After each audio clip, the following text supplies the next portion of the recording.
You are listening to Vocabulary Builder from Perfect English with Danny. Learn new words every day.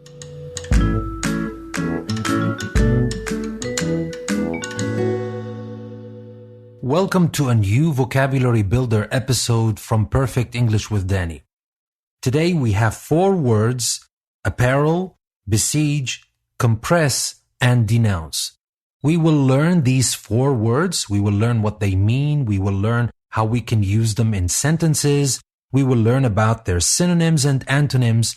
And don't forget, by the end of the week, when we have learned 20 words, we will take a quiz that will test our understanding of these 20 words. So stay tuned, listen to Vocabulary Builder every day, and learn the new words. Take the quiz at the end of the week to make sure you understand the words and you retain them for a long, long time. So let's start with the first word, and that first word is apparel. Now, apparel is spelled A-P-P-A-R-E-L, and it's pronounced apparel. Now, apparel is a noun, and apparel simply means clothing, but especially clothing that serves as dress or decoration. But apparel is not only a noun. Apparel can also be used as a verb, and it simply means to put clothes on or to dress up. For example, we can say, winter apparel should be warm and cozy. Winter clothing. We used apparel here as a noun. Or we can say, let's apparel our cats for the party. So here we used apparel as a verb. If you are that crazy about cats and you want to dress them up for a party, for example, you can say, let's apparel our cats for the party. So that is about apparel. What about the synonyms of apparel? What about words that mean the same, or words that have a close meaning to apparel? Now, we have words that are close to apparel as a noun, and these are attire and garments. And as a verb, we can say, of course, dress up or deck out. And the antonyms for apparel as a verb, obviously, are the verbs undress, unclothe, strip, or denude. And that was all about apparel. Clothing, dress up, can be used as a noun or as a verb. Now let's move to the second word for today, and that is besiege. Besiege is spelled B-E-S-I-E-G-E and is pronounced besiege.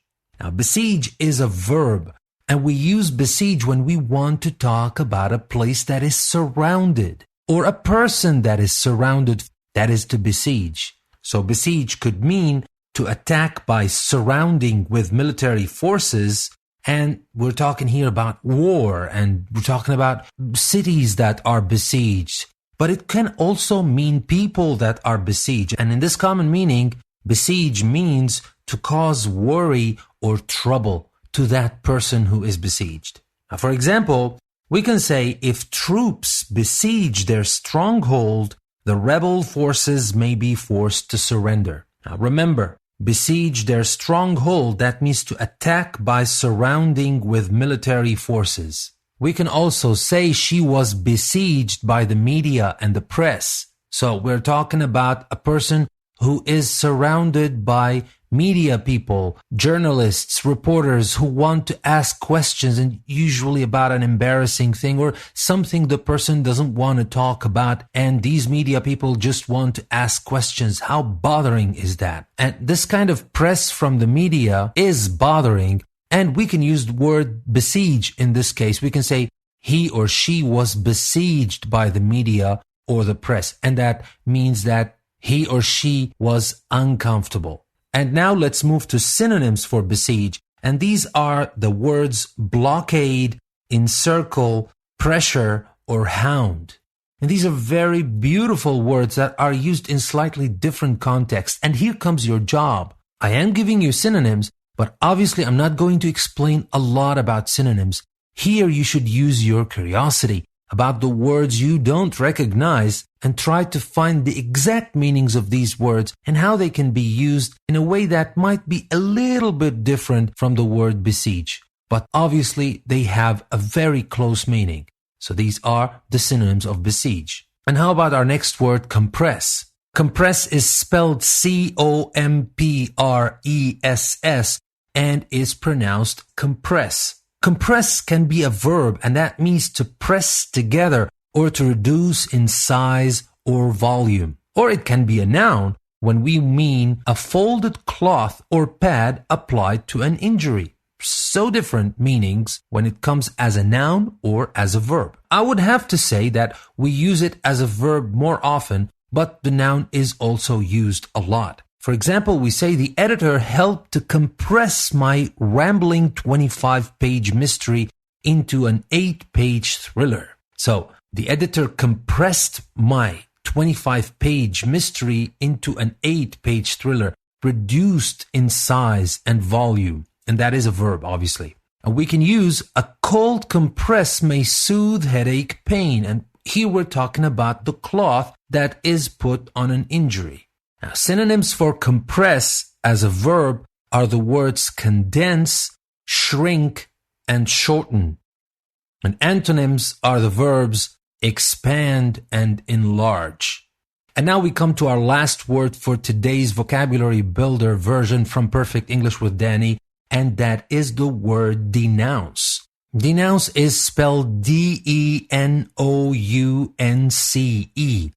and is pronounced denounce. Now, denounce is a verb and it means to condemn openly or to accuse formally. Now, when somebody does something very bad and you want to criticize this person formally, and usually it is used by countries, when one country commits an atrocity or a very bad thing, like a war crime or something, other countries denounce what happened. They accuse this country formally. They condemn this country openly. Now, for example, we can say the United Nations decided to publicly denounce the tyrant's crimes against his people. To publicly condemn, to accuse formally. That is the meaning of the word denounce. Now, synonyms for denounce are criticize and censure. And the opposites or the antonyms of the word denounce are the words hail and acclaim. So that was all for today. Vocabulary Builder from Perfect English with Danny. Don't forget, listen to the next episodes. Take notes if you want. Read the descriptions to find out about the words you might have missed and to make sure you can spell the words correctly. And at the end of the week, when we have learned 20 words, we will have a quiz. You will check your understanding and it will be a perfect opportunity for you to review and to retain, which is the most important thing about learning new vocabulary. Retain, to have these words in your memory for a long time, and obviously to reach the ultimate target, to have that as part of your active vocabulary, the vocabulary that you use, and keep that in there forever. This is Danny, your host, saying thank you very much for listening to another episode from Perfect English with Danny. I will see you in the next episode.